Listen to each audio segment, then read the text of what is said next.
ಗುರುವೇ ನೀನು ಕಾರಣನಯ್ಯ ನನ್ನ ಭವದ ಬಂಧನ ಬಿಡಿಸಲು.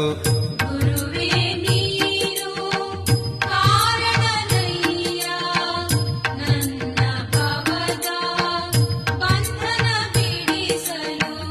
ನನ್ನ ಭವದ ಬಂಧನ ಬಿಡಿಸಲು.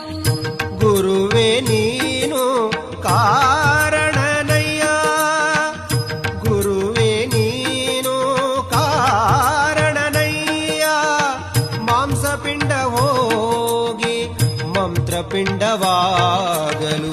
ಮಾಂಸಪಿಂಡ ಹೋಗಿ ಮಂತ್ರಪಿಂಡವಾಗಲು. ಗುರುವೇ ನೀನು ಕಾರಣನಯ್ಯ.